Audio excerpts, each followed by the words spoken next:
মাই god, application লিঙ্কই দেয়নি। হ্যাঁ, team video লিখেছে কোথায়? টিমের ভিডিওতে কোথায় লিঙ্ক কোথায়?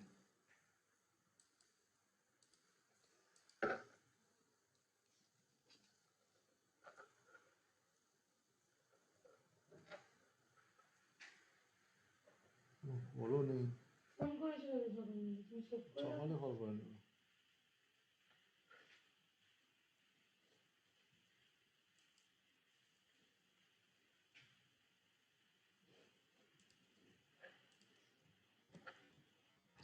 Hello?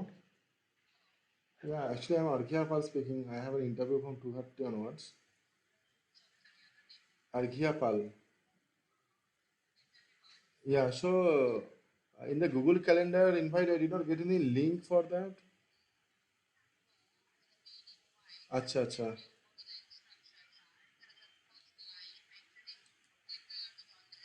Okay, that codesignal.com live in the below. Click here to join the meeting. Teams, that one. Got it, got it, got it, got it. Yeah, sounds good, sounds good. Thank you, thank you. ওখানে ওরা link টা দেয়নি।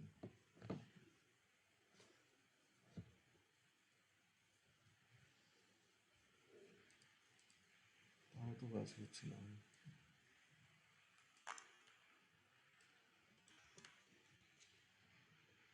আচ্ছা।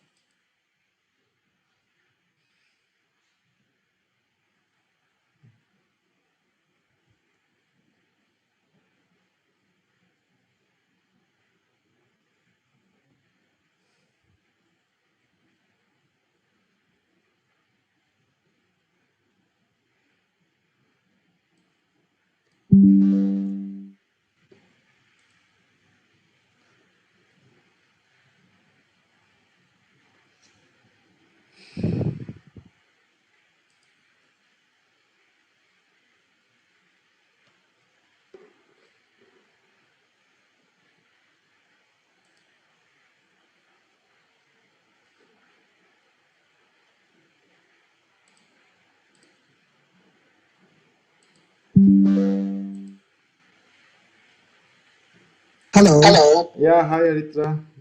Hi, Arghya. Hi, Argo. How Yeah, are you? how are you? Yeah, I'm doing good. Thank you so much. Oh, How are you? I'm good. I'm I'm good. good. So, yeah, Yeah, today's today's interview is interview is mostly about testing your front-end knowledge and how you. I'm assuming you have front-end experience. correct, correct. Developing front-end Yeah, stuff. yeah, yeah. Okay. So, I'm going to share with you a code signal link. Could you please open that and share your screen? Okay, I'm sharing my screen. You will share in this chat? Yes. Yes. Just give me one moment. Okay, I'm sharing my screen. Yeah.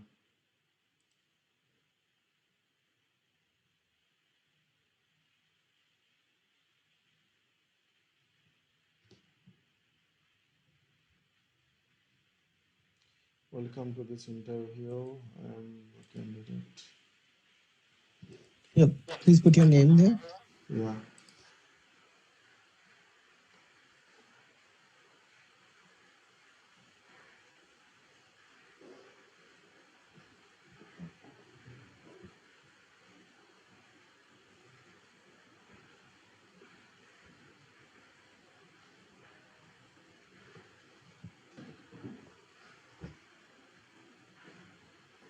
Yeah, it's loading. Let it load.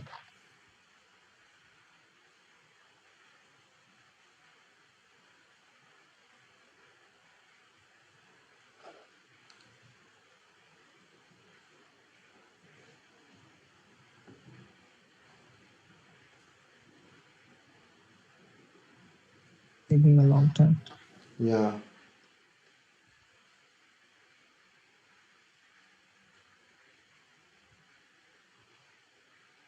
So I reload it. Good.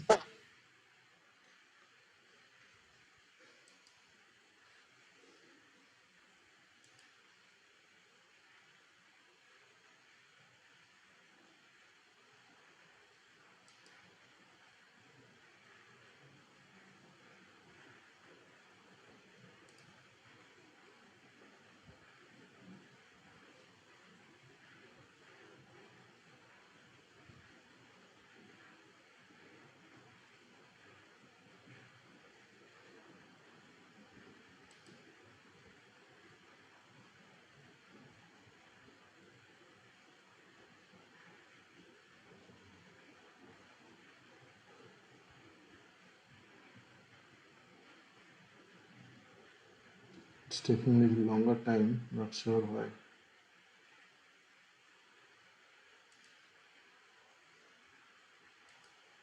Yeah, I'm not sure. Yeah, yeah, it Okay, opened, it yeah. opened. Okay, so could you click on the desk once, then the left panel will disappear because we don't need that. Yeah, Desk. just click on it, it will disappear. Right. Yeah, Okay, it is. so as you can see here, this is a go to the index.html, please. Index.html, yes. Right. So this is a small HTML snippet, and the output of it you can see in the right side. So Yeah. it shows a small button. Now, what I want you to do is, the question is related to CSS. Okay, Okay. so as you can see, there are a few styles that are commented out in the dot style section. So what I want you to do is figure out. So as you can see, all of the styles are related to background color. Okay. Hmm. Correct. Now, what I want you to do is once you uncomment those styles, all Hmm. of these styles will start to apply to the HTML block created, right? Yes, yes, yes. Here only. Yes. So what I need you to think about is as you can see, there are some styles that would be applicable on hover, and some of them Hmm. would be applicable in normal situation. Yeah. So what would be the color of the button in normal circumstances, and what would be the color when you hover on top of it? Okay. Before, if I uncomment those styles, you have to predict it. Then we will check the answer. Yeah. So hover, it's written like. Let me check the HTML also. This is the HTML only, right? The HTML is down below. You can just scroll down. So we have a nav ID, and then div. So it is targeting this div, and there is the a tag, a dot button. This is the button. So hover, it will be definitely red color as it is written here, and and again div dot pull right, div dot pull right, dot pull right, nav bar, div pull left, a dot button, blue, and this will be blue as nav. This has pull right, pull right, pull button,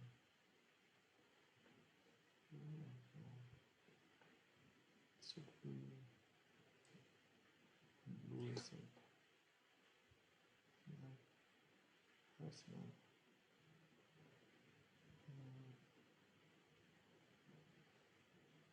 ID. Hover, it will be red, and it should be blue if we like uncomment this one like in normal situation. Okay, so could you scroll down a bit after the? Okay, so yours is not. Okay, hold on. Just give me one moment.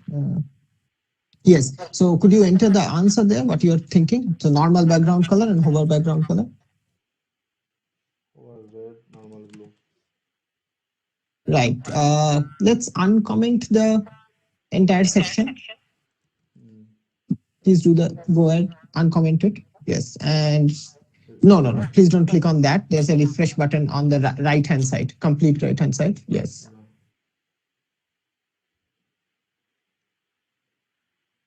Yeah. Yes, blue. So could you tell me why it doesn't change color on hover? Hover, it is not changed as I expected. Yes. Nav. So targeting this element nav d dot a dot d dot a button hover button hover.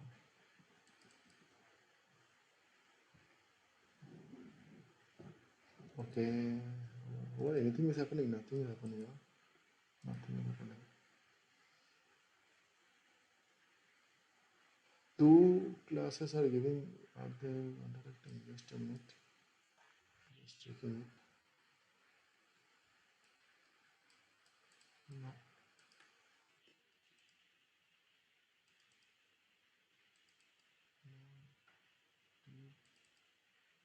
Do you know how selector specificity works?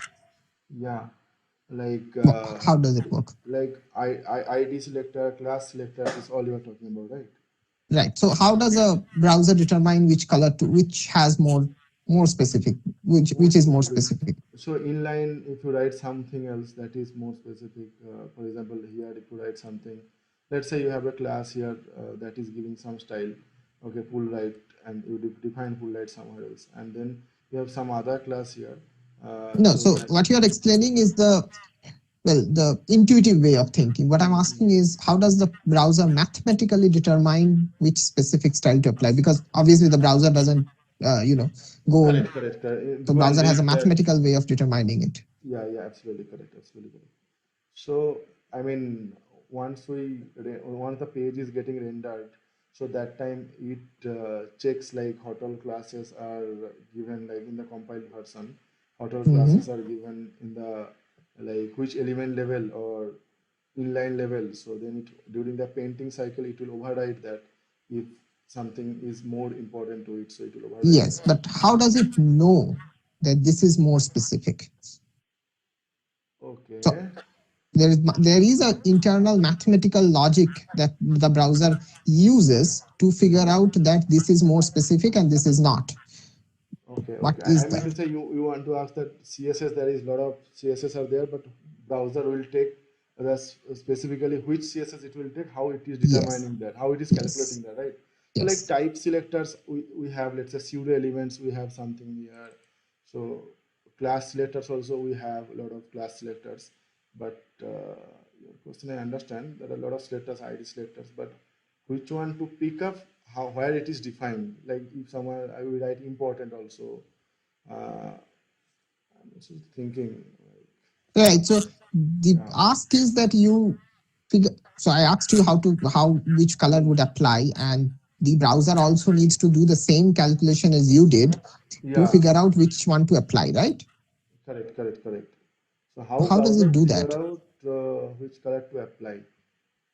Yes. How does it do that? So CSS, so like I mean to say, you mean to say like the calculation that we did, how it works, like it checks the inner level CSS, what is written, the specificity is mentioned, right? So based on that, it Yes. tries to calculate the order of the CSS, we can say. Huh. So then it will determine that the origin of the CSS, it will first try to see that if any CSS is applied in A level, okay, like if I write A color red, so that becomes the number one priority for the browser. So browser checks this kind of mathematical logics in the Chrome's browser V8 engine. If you talk about, so there this kind of definitions are mentioned. So based on that, so this kind of things are written. Like then again, it will check if some class is written like dot my class, and you write some classes. That goes to the second most priority. Then some ID is written hash and something you write that goes to third priority. Like that way. You're saying ID has less priority than class? No, not like that. ID class all not like that. ID is having less priority. I like class ID both are having same priority. I'm trying to say like inline and like if you write some CSS here in this level, so that is having more priority. Like rather than writing some class or ID based and then try to refer the name like this pull right away. Okay, Inline okay. CSS is having Yeah, more priority. Important is having more priority than that if you do important. right, right. Okay. So yeah, let's move on to the next one. Could you go to the questions tab Questions. first? Yeah, go to the questions folder. Oh, questions folder is there. Correct. Yes, go to the promises.js. Promises.js. Yes, I have Okay. opened the So promises. yeah, now here, so you are familiar with async and asynchronous functions, right? They are Correct, correct, bread and correct, butter of JavaScript. correct. So here we have defined two asynchronous functions. If you scroll down a bit below, there are two asynchronous functions defined. One is async func and one is async recovery. I think this one, right? I Yeah, think just scroll down a bit below. The definitions are given below. Acha, acha, acha, acha. Yes. So async func, essentially both of them are promise based functions and they will immediately resolve or reject. The only difference is that one of them accepts even integers, and so async func basically accepts both of them accepts integers. Hmm. Async func takes a even integer and resolves. Async Okay. recovery does the exact opposite. So you can read the comments that is mentioned Okay, okay. above, Resolves and it will. true if integer param is passed is even, rejects if it is odd. So in case of even number, it resolves. Okay, that's how it is Yes, written. So yes, yeah, it is checking it if it is an even kind of thing. So it resolves something with that number. And otherwise, it is yes. written. And recovery is doing the opposite. Like odd, it is resolved. Otherwise, it is reject. Right. Got Okay. So you these got two are the the functions. definition. Yeah, you don't need to change those. These are just Yeah, yeah. what It is will not used to change. create the question. Yeah. So So yeah, now, scroll up top. Could you yeah. scroll? Yes. So here we have created a chain of promise calls. Promise Some chain are one after the. async func and some are async recovery. So what I want you to do is predict the output of this entire chain. Okay. So in all of these functions, you can see that we are passing a number, right? 1, 2, 3, 4, 5, up until 7. Now, One, two, yes. like. So what I want you to figure out is which numbers actually get printed in the console if I run this. Okay, right. So async one I'm running, so it will return then result console log result return into async one and one is odd reject. So it will return reject.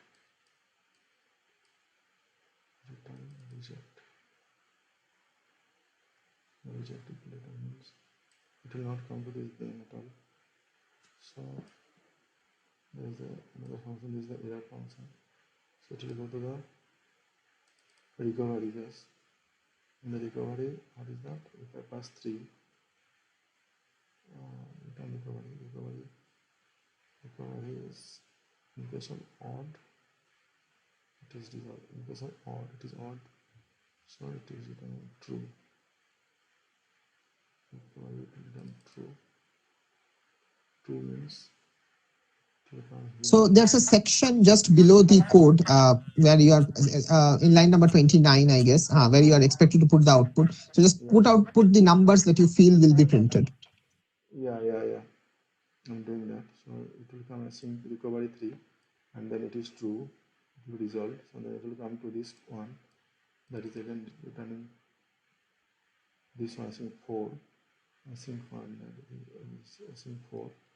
I think 4 means true. So it will come to this then, and again 5. I think 5. This is false. So it will come to the then return 5. Come to this 5. So see 5 means this is the true. Okay, 5 is written the 5. That's in 5. Reject, reject also. It is rejecting. Then it will go to the catch. 5. It will go to the catch. And in the catch it will go 7. So it is odd and true. True. So it will print 7. It will print 7 and then all done. And in So between, for it will other things uh, will be also printed, but finally it no, will I want you to print out the entire chain. entire What would be chain, the na, one by one. yes. Okay. So okay. I thought like ultimately where it is coming. So okay. Give me one more minute. Async function one. So So it will. whatever you call it, it will Yeah. always return you the value. So I'm keep on printing that also. yes, So just print out the numbers. I don't care hmm, about the rest. so one is coming here one, and it is also digital one.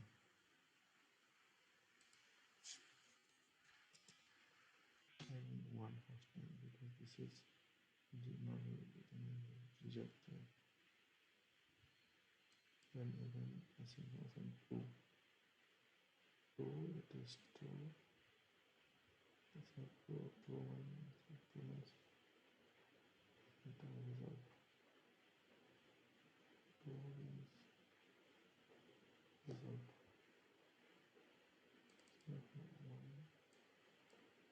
2 result.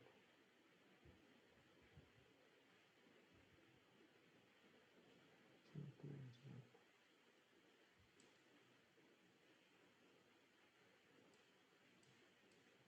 2. Think it through. Not all functions will be called. Like 1 is called initially, so once the 1 will be called, so it is false, so it is reject.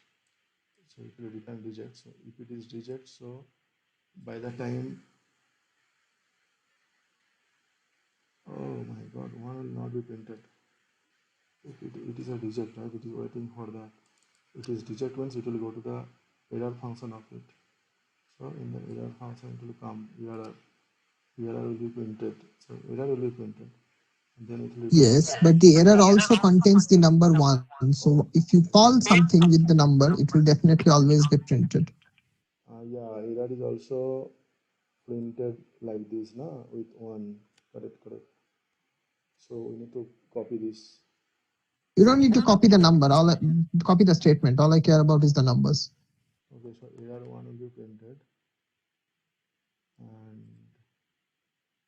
then it will not go here. It is rejected. So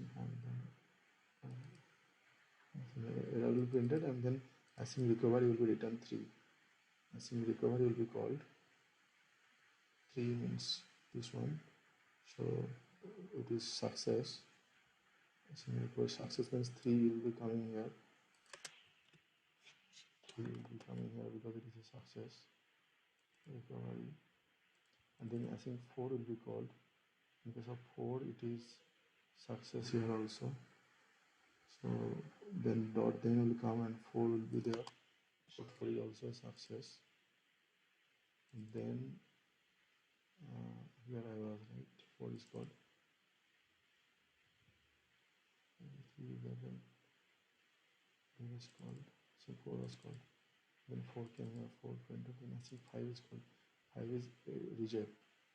And 5 is reject means it will go to the error. It will go to the error. So 5 will be called. Okay. 5 is written 5. 5 is what? 5 means this one 5. 5 is reject actually. 5 is reject. So 5 is reject. 5 will be called there.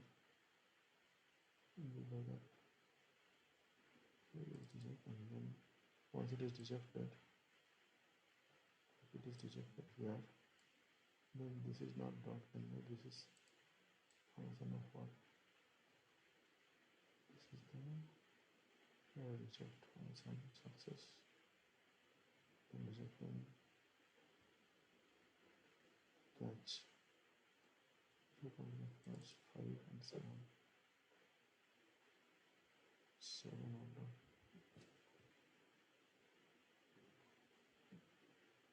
5 7 order. 7 order. This is the way to look at it. Okay, so go to the terminal Yes. and do Control C so that the exit running process stops. Okay. Okay, so yeah, just do node promises.js. It will run the code. Hmm. I think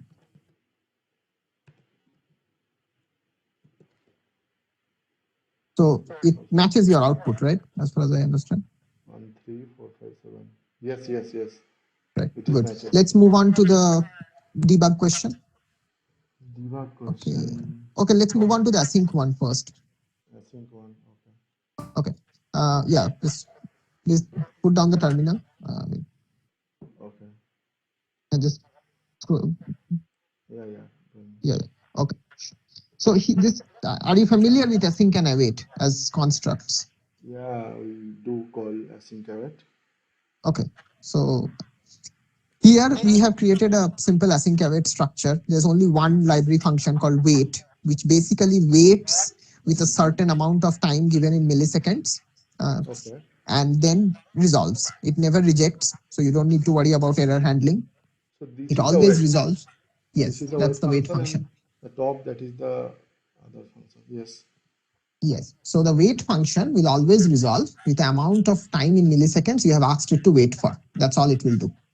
Hmm. So there are two functions written up top, test1 and test2. Okay.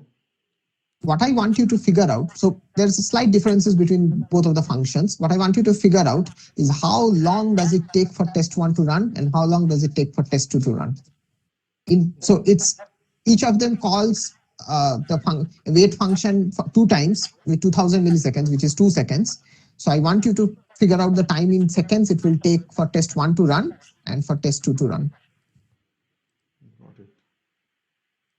I have two functions, test one and test two, and that is called from here. Wait function. Acha, wait is here. And how are you calling test one, test two? But we will call it. For now, just figure out how long it will take. Okay, okay, okay. Test one. Just repeat it once again. What we are expecting. Test one is a So function. Test two another yes, function. These two yes, functions are async kind of functions, and they are yes. calling a await function, that is wait with 2000 millisecond. It is waiting for that. Wait is defined here, Mm-hmm. and so again after wait one is there, wait two is there, and then again you are printing that wait one, wait two, returning this test one. Like there is two kind of wait mechanism implemented, test one and test two. What we need to say? So if I call test one, how long does it take for the function to finish? And similarly, how long does it take for it? So individually, I'll call test one. What will be the time it will take for it to run fully the function? And same Okay, for test two. okay. Test one if I run. So remove directly wait 2000 millisecond. Wait 2000 millisecond. Wait. Promise. No promise. I waited 2000 millisecond. Okay. And again it will wait for it is a kind of wait. Okay, it is await for 2000. So 2000 millisecond it will wait for it. It will also wait for 2000 millisecond.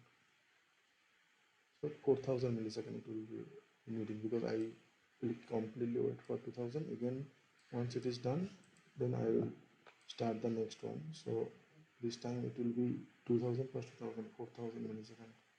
I need to wait for that. And Right. So whatever you feel will be the time, just put it in the comment block.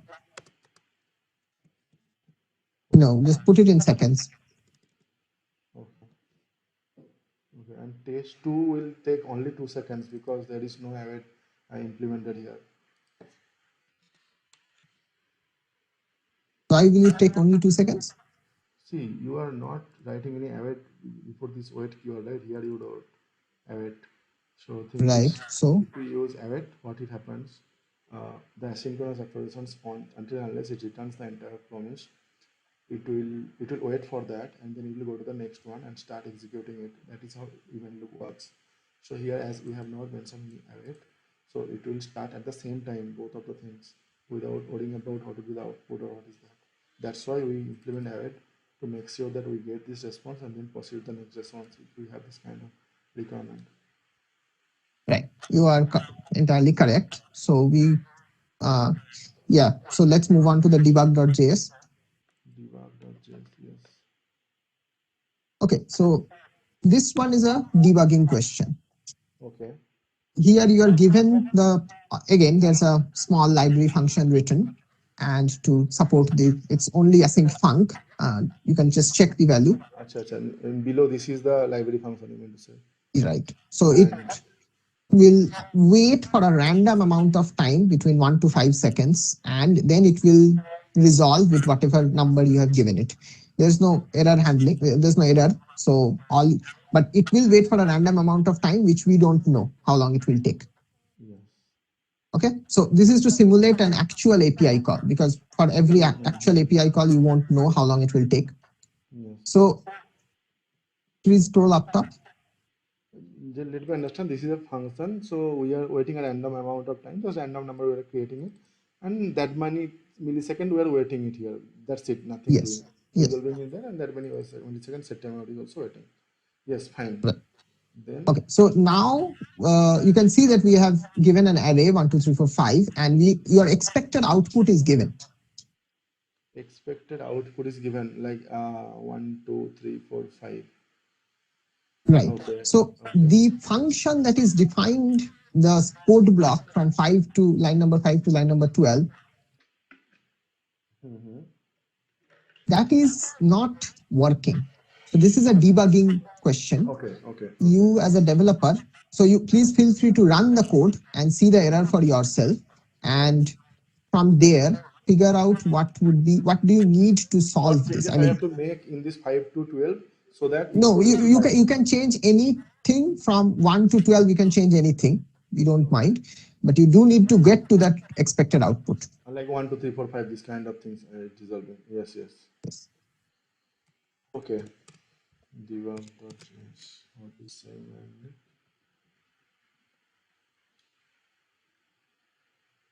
Debug.js is saying undefined, not the order undefined, hitting then. Okay. Sequence, we have a sequence one. Okay. Array, we have an array. Sequence. I can change entirely as per my way also. Yes, you can, from line number 1 to line number 12, you can change anything you want to. Okay, okay, okay. Got it. This array, I need to think about it. This for each that is running, what is the problem? I need to find it out to resolve this issue. Okay. Number array, I have for each and running, and the function on top of it. Well, sequence equal to sequence dot then, and okay, sequence equal to sequence dot then. Then I can writing a function that is returning this function and having a function returning as a function having dot then result dot then result function. That is how it is determined. Let sequence equal to here. Let sequence equal to, we need to resolve. Wait for it, right? Promise dot resolve if we write what happens now. Then only I'll get all the sequence and I can run on top of it. If I write something that gets saved, or I need to, yes, 1, 2, 3, 4, 5. Great. Yes. Right, that is the Yes. expected answer. Yes. Okay, so I am done. Tiaga, are you there? Yeah, Ritra, I'll take Yeah, over. sure, Thank you. please. Hey, Arghya. Yeah. Hi. Uh, Please. Hi. Yeah. So my name is Tyagarajan. So, Yeah. do you have any experience on managing the production system apart from the pure development? Yeah, production system management means many a times we get issue in the real production systems. We need to debug those things like by checking the logs and then deploy those things also in the pipeline triggers. Okay. Okay. Let's say when the issue is reporting, it's saying it's a blocker for the application to move on. What is your priority while approaching the problem? What happened? Repeat the issue once again. What happened? There is some major issue in application. Application is kind of down at this moment. Yeah, Okay. down. They are just pulling you in the call, saying that application Mhm. is down. What is Mhm. your priority and what action you will be doing it? Okay, if the application is down, immediately what actions shall I do? Yeah. Okay, so generally in this scenario, first I need to check like so like in our backend, like once like the application is built. So we have a log servers in there, right? So in that server we can see like what went wrong, that made it, which servers are down, which API is failing. Okay, we can get to know that issue from there in the backend log. Like, so the, if the impact is high, then we need to uh, like check that. Like, if I talk about the API architecture that we have, so there, over there we have our API gateway, and then other things are connected in the microservice way. And once something is not working, so immediately we get notified over the email. So, and we'll check that and check the logs and try fixing that. And more majorly we have a backup things also, like if the previous version of the code which is working on that at that time. So we will just as of now, in fast internet should be make the application live. So once you understand that some new code went and that made a vulnerable things inside that, the testing did not happen properly. So we'll first roll out the previous version of the code, and then in meantime we can just check it like what went wrong and try to find out the issues in that way. Initially, our main intention should be make the application up and running. Yeah, sounds good. Yeah, Yeah. you answered it. Yeah. So, what is your understanding on CI/CD and DevOps? Yeah, so one Angular applications, I have been part of this CI/CD implementations, and I'm coming to that. And also in my current application, also we have Dockerized the applications and deployed in the Kubernetes pods and all. So Mhm. CI/CD is like like it is like like software is having its own life cycle, like development, testing, then moving to the productions like that, right? Similarly, products, once we take the code from like development to the productions, we also go through a series of steps, like, and if we can automate that, that continuous integrations means generally earlier days we used to build it and take the build to some other environment and paste it over there, and then someone else some other server code will be pasted over there. Rather than doing that, if we write a Groovy script and over there we define all the steps, like in the build phase, what actions it will take care, like build your API code, build your UI code, get the golden artifactory with you, then transfer it to the next environment and send a trigger an email to the testing team. If they approve it, on click on approval, trigger the deployment also, and also trigger the unit test cases also. Sorry, the test cases that QA is having the test suite, test cases suite, and all those things. So like that way, that CI/CD helps us in order to create a kind of balance in the continuous integration and continuous deployment lifecycle of our applications. What is the role of DevOps here? So DevOps role is like the DevOps development and operations. These two are the part of DevOps. Like we are doing development and operations team earlier. Generally, the thing is initially development team is doing the development related things. Earlier, Mhm. operations teams used to only focus about the operation related things. Now we are mixing them in a single team and giving them a name DevOps. And what happens is that like here, like the it just the Groovy script or some other script that we are writing down, so in the development end only, once you commit something, it goes to that section of the code, pick it up, and then go to the next step. So we can see the entire pipeline. So that is the DevOps. Like we can in one page we can check like everything what's going on. If today business people want to see where my code is currently waiting for, they can simply open the pipeline and see where the pipeline is currently waiting for. So that is how it works. The kind of encouragement or the collaborations between the development team and the operations teams, that makes Mhm. it possible to create more faster release, and if any issue happens, to triage that very fast and also come up with the solutions easily. We don't need to wait for a long time to trigger our build test and other things. Those things are now automated, so that helps us in this way. So that is Okay, DevOps. got it. Okay, yeah, sure. Yeah. In your perspective, so DevOps is the first person to fix any quick fix should be there in the application or code level. Are we? What is your understanding? So How do DevOps you means approach always it? DevOps. Yeah. So generally, we need to welcome the changes because market is moving, and like Mhm. everyone wants a new release to be deployed as early as possible. So DevOps main agenda is welcome all the changes. Whatever the things you have, welcome it. We have a set of pipelines that will encourage you to take it to the next release. So Mhm. yes, it should welcome all the changes. So that is why it is meant for. Otherwise, Mhm. it will be not a DevOps kind of setup that we are doing. Mhm. Mhm. Okay. So you said that CI/CD is a continuous development and integration and deployment in the production system, right? After Yeah. executing the series of testings. So Yes. in that, how do we avoid, let's say the Visa kind of system, it's having the continuous transaction. Every transaction matters here. So Mm-hmm. what is your approach without bringing down the application? It should serve the traffic as well as we have to deploy the new code as well. So Okay. what is your approach on this as well as how do you make sure that the in compatibility issue is not occurring while doing the deployment? Okay. I mean, during deployment, some transaction went wrong, you mean to say, and that time you don't want to abort other transactions and keep on continuing them. That is what you want to ask? Not exactly. So you are trying to do the deployment, by the time you should not, you can't bring down the all the services down, right? It's a hard down, Okay. Okay. right? In the Oh, meanwhile, when okay, you, okay, yeah, okay. So you mean to say that deployment time is a wastage, right? So like that we mm, cannot also give that much of time. Yeah. the service So interruption should not be yes, there. yes, It's a understand, understand. 99.999% Yeah, availability. zero So, downtime deployment is also mm, possible nowadays, like mhm, mhm, without waiting for a single time.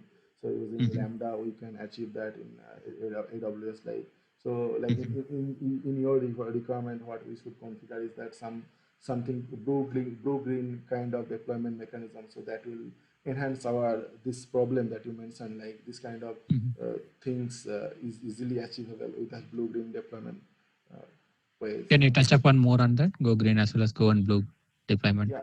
So the thing is generally the main thing in this concept is that like there is two production environments should be there generally as per my understanding, and Mhm, now one thing is live, so we'll make other things same like the previous version of the code. So like that mhm, way we can like bind the bridge between both of these things. We can switch the mhm, router for the incoming request and mhm, go to the next one, okay, and then both will be looking the similar. So the blue will be ideal at that time, the green will be up. So like that way, if you make the green up, blue will be down, and we will point to all the requests to the blue. So like that way, we need to set up this kind of steps to do that. mhm. Okay, okay, all right. So what is your understanding on Docker images and containers? Yeah, What kind of issues it resolves? yeah. So I'm sharing my screen, right? So Mhm, thing is, earlier days the main problem of the developers and the other guys was that they are keep on creating applications, but once they need to deploy it some specific environment, they are unable to. They do that, but some developer is telling in my system everything is working fine. He is very happy, but tester is mhm, telling no, everything is not working fine for me. I'm really mhm, unhappy here. So the world was started over there. So then Docker come up with an approach like don't mhm, just take your code, take your let's say your code is applications, and along with that just have your all the environment on along with that environment, okay, and just wrap this entire things and call this a containers, okay, and like that way for running an like entire applications. So if I send it to my friend, you or someone else, they can just take it, and if they just try to use it, they can use it because I'm sending the dependencies also now. So like that way, what mhm, we do for an app, let's say I need an app server, I need a DB server, I need some file server, some other servers. There are a lot of containers are there, and they needed parallelly to run on top of one parallelly. So Docker ships all of them togetherly. You can say that means all of the app and the environments are like segregated in one, like accumulated in a one things and then sent, okay. And now why we need Kubernetes here, the thing is like we need to manage now multiple containers, like a manager manages these employees and all. So like we have two ways to manage it. One, we can use Docker Swarm also, but Kubernetes is the best way to manage it. You can say it's an orchestration tool. That means it checks like if any fault management happens, if something goes wrong, if that container is not working, if I need to scale something up, okay. So those kind of entire management systems, we write the scripts over there. Now even we can set up Kubernetes with on-premises and cloud, or cloud combinations. Anyhow, we can set up these things. So that helps us, and we have a lot of pods over there. kubectls are there, so in one kubectls we can have multiple pods, and in one pod multiple containers deployed. So like that way, everything runs in a one go and helps us to solve the problem. So we create a Docker file, like we write the set of instructions that we need, like for a node project, the project I was working on, for let's say node install, other things. So everything will write over there, the set of instructions, and then we clear this file and make it a single go. It will go. That helps us to achieve more fast things and the problem of the earlier things that we had. Awesome. Yeah, great. So now consider that you have two container system, each container having some set of pods. Okay, you already have the connection established between the pods, between the containers, and the connection is going fine. And suddenly there is some issue happened, some couple of pods has to be brought down, and the new pods are created. How the Mhm. connection still will be established between the containers? Okay, so two containers are down, and so two Mm. new containers I need to make it up, right? So that Right. time, Yeah. so like in the Kubernetes, we write the configs, right?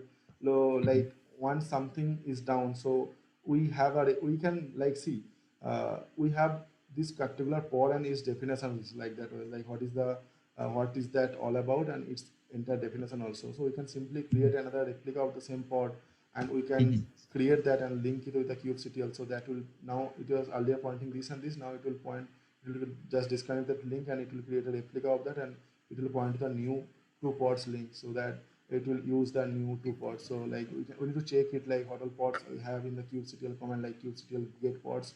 We can see all the pods that we have available over there. We just will check the logs, like what went wrong, like kubectl logs. If we do, we'll see the logs that went wrong, and then we can just link the new two pods in that way. And when we write the config properly, it will automatically do itself also. Okay. Okay. Let's say the container, as you mentioned, the wrap and environment variables combined together, it creates a one image bundle, and you are doing the deployment in order to avoid the environment specific issue. Let's Correct. say you deploy the Docker in containers in one of the devices. If you want to patch the particular device itself, what are the approach you will be following?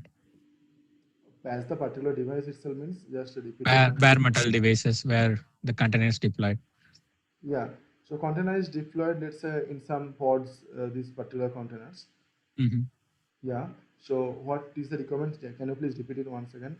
For an example, these containers has to be Mhm. deployed on top of some physical server, right? Physical Okay. server or bare metal devices. Now Okay. you have the maintenance at the physical server itself. So Mhm. how do you manage that application availability during the time? Okay, okay. So we'll have load balancers over there that will, like once in a request will come to the load balancer that will check that in the physical server if it is an on-premises, for example, as you mentioned, like that way. So even Kubernetes can control physical server and something is the cloud also, but still we will have a load balancers over there, so that will be checking like if this is not available. So it will balance the load. Like if we have more than one containers, then it will balance the load like that way. And if something went wrong over there, we need to implement the fault tolerance things also, like what we are looking for as a fault tolerance things. So that we need to trigger over there, and with that way, that bare metal server that you mentioned, like we're deploying a Mhm. container on the physical server that is called the bare metal server. Okay, so those kind of things you need to think about it, like disrupting the task, or especially compared to or that we do in the virtualized systems, okay, or the cloud infrastructures. So that kind of something we need to think of to process this particular thing. Okay. Okay. All right. Yeah. Fair enough. Yeah. That's it. Okay. Done from my Yeah. side. Yeah. Thank you. Thank you. Thank you. Chana, anything from your end? Closing?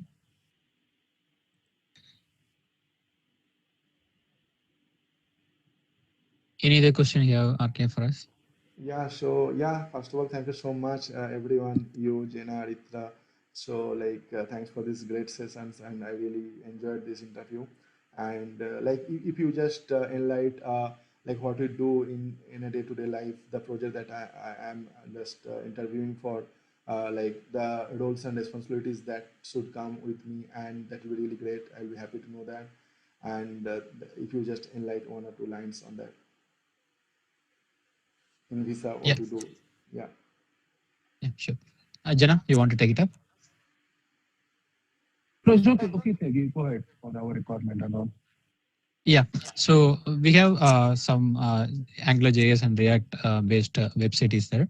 So you have to manage those front end application UI development as well. And you'll be having the DevOps model, and only required basis you might ask to come and sit for a day, 1 week or something. It's only required basis. It's not a fixed one. Okay, So okay. it's like payment processing systems. So you'll be Yeah, having good experience overall. great, great, great. Yeah. Yeah. So it is written in Angular JS or Angular some latest versions, or we are migrating it? So version Jana might be knowing very well. Okay, okay, okay, okay. Yeah, yeah. Jana, Yeah, any as idea? much. You have the current Yes. version of the JS? No, no. We'll explore it later on maybe. So that would be good. Yeah, So, that's fine. Yeah, that's fine. so anything Uh, else we can wrap up the call then. That yeah, would yeah, yeah. be Yeah, one last question is like, how is my overall feedback? I'm not asking about the selection and rejection process. I mean, as Mhm. a your honest feedback with the experience from this will really help me. So if you just give a honest feedback on my performance, that will be really appreciated. Yeah, no. overall. So Mhm, mhm. yeah, Yeah, overall is good, but yeah, we'll get back to on this. Yeah, that's And fine. I'll inform to the acquisition team to get to touch with you for the Yeah, next round. Somebody will get back to you on this. Okay. yeah, that sounds good, Jenna. Thank you so much once again, Jenna, and everyone. yeah, yeah. Yeah, Thank you, Arghya. thanks for your, Thanks for yeah, your time. Thank you. Thanks, everyone. thanks for your Yeah, time as well. Yeah, bye. yeah. Thanks. Bye. Yeah.